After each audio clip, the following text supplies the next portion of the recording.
I have no blood on my hands. 19 people, to the record that I have from the security agencies, are dead.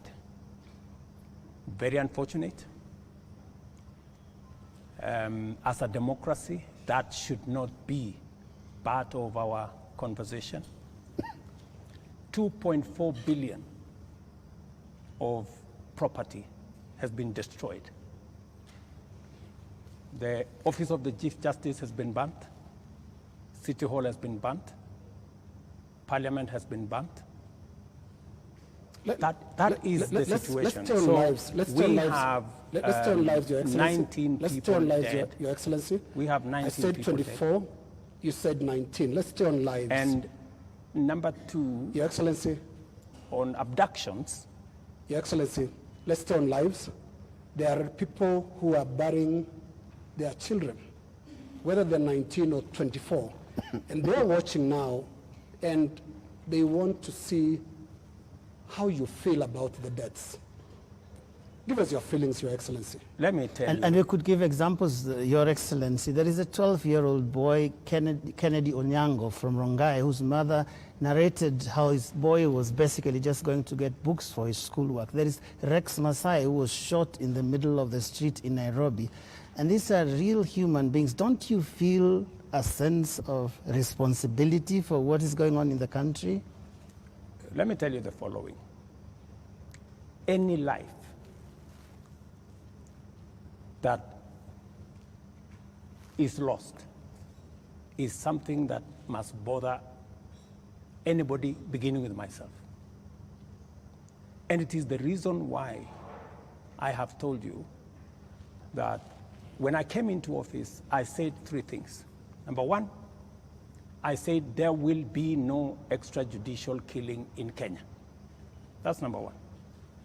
And I have made sure that there is no extrajudicial killing in Kenya. That's number one.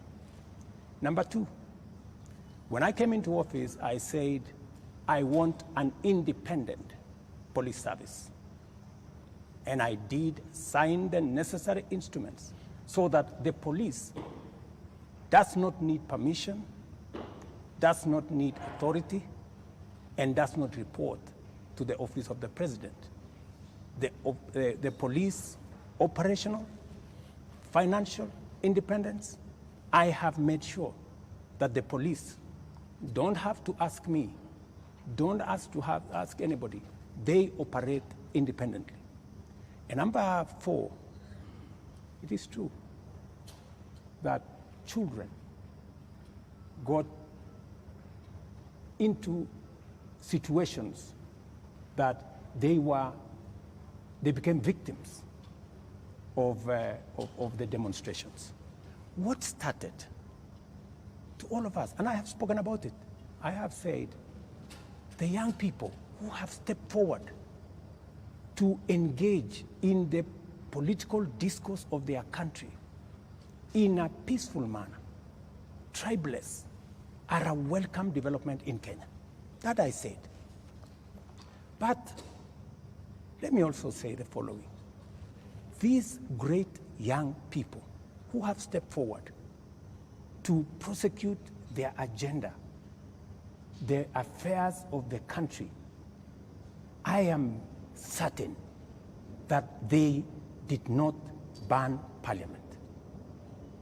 Criminals and other agents who took advantage of a legitimate concern of Kenyans stepped in, went and burned the Chief Justice's office, went and burned City Hall, went and burned Parliament, and destroyed property of innocent citizens. The parents, Mr. President, So what are you telling them? These things have happened under your watch. I am telling under your watch. I am telling every parent, I have kids like they do.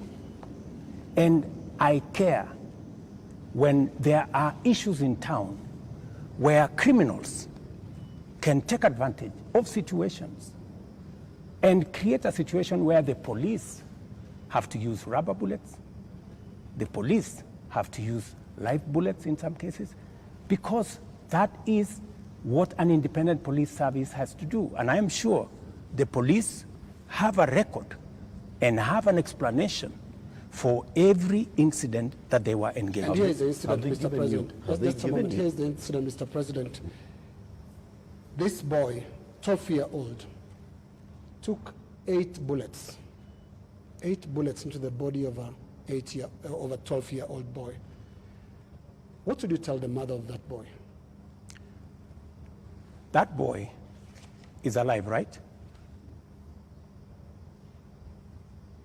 No, it's not. Kennedy Onyango died. He's died. So he's the one who died. Yes. So you're not talking about the person who was shot with rubber bullets, No. No. yeah? Shot with bullets 8 times. Let me tell you, Yeah. in Ngong, this is the situation in Ngong, right? In Ngong, there was an incident where the police were overpowered by criminals. They took a firearm from the police. They used that firearm against people. And one policeman had to shoot this fellow who had hijacked a gun from a policeman so that not to endanger the lives of more citizens. It is among the 3 people. One of the criminals is among the 3 people who was shot by the police after they overpowered the police and took the bullet and took the gun from the police and used it against innocent citizens. I cannot confirm to you that this is not the man that shot the child, but investigations are going on and we will get to the bottom of it. Mr. President, I am telling the mother of this young person that I, as president, will make sure that finally I will give her an explanation of what really happened and make sure that we bring this to a situation where, like her, like myself who have children, she too can be, her child can be accounted for. Mr. President, the Kenya National Commission on Human Rights is the one that has accounted for 24 bodies lying in morgues. And those bodies, the records show that these people either died in hospital and while undergoing treatment for gunshot wounds, or they ended up in the morgue in the last 2 weeks with gunshot wounds. 24. These 24, Mr. President, are you saying that the security agencies have told you that these 24 were criminals, that these 24 were armed, they were posing a danger to the police officers, and that is what necessitated the police to use live bullets on them? Because the circumstances for the police officer to use a live bullet is clear, even in their own code of operations. It is when the life of that police officer is in danger, or when somebody else's life is clearly in danger, and the person who is endangering that person is armed. Were the 24 armed? Did they pose a danger, a direct threat to the police?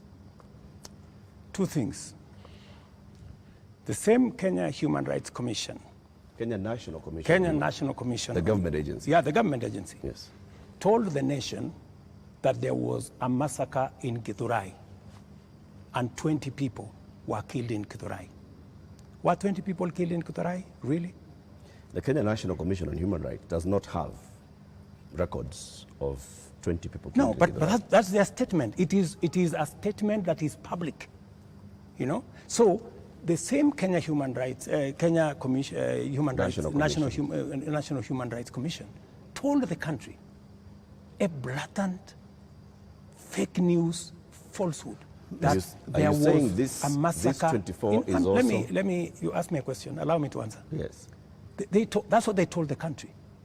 So an organization that can tell the country without verifying that there was a massacre in Githurai. In fact, BBC, on that account, went to investigate in Githurai. And of course, you know, you have read, BBC has said there was no massacre in Githurai. Mr. President. There was one person who was shot by the police. Let me answer. Yep. So, an organization that is as reckless as to say there was a massacre when there was none, now is telling us there are 24, the police are saying 19. We will find out where the numbers are. Okay. But that is the credibility of the organization that you're telling. Mr. President, that may well be. Let me also... My question, just on Mr. that President, issue, was so that Eric can follow up. the people who died, yeah, that's where I'm coming. were they a danger That's to the where, police? that's where I'm coming. Are they the criminals that you're talking about? Let me tell you two things. There will be an investigation on how these 19 Kenyans died. There will be a clarity, an explanation for each and every one of them. I have told you one situation where somebody accosted the police, took over the firearm, started to shoot at people, endangering the lives of many other Kenyans. He was shot by the police. There is a situation in Parliament. How did the invaders in Parliament? They invaded Parliament and went straight for the armory at the Mausoleum. They went straight at the armory at the Sergeant at Arms office. Those are the investigations that we will get into, and a proper explanation will be given to the country. Are weapons lost? What I am saying... Are the weapons at the armories and the mausoleum and inside Parliament? That is why there will be an investigation of how these armories were attacked, and how did these people know that there was an armory in Parliament? Mr. President, you may not believe the Kenya National Commission on Human Rights, but surely you would believe your own deputy, who has said there's been a return to extrajudicial killings and abductions, contrary to what you and him promised the people of Kenya. Let me tell you, I am the president, and I speak for the government of Kenya, right? And so this is what I'm telling you. I made 3 commitments: that I will make sure the police is independent, and I did that on my first day in office. Number 2, I said there will be no extrajudicial killing in Kenya. I have kept my promise. Number 3, I have told you that if there is any arrest by the police, that does not amount to an abduction, in my very honest opinion. Let's pause for a moment, Mr. President, and I just want us to go to that video over there, which will play on air, and let's pause and watch it together, Your Excellency. Let's watch this video.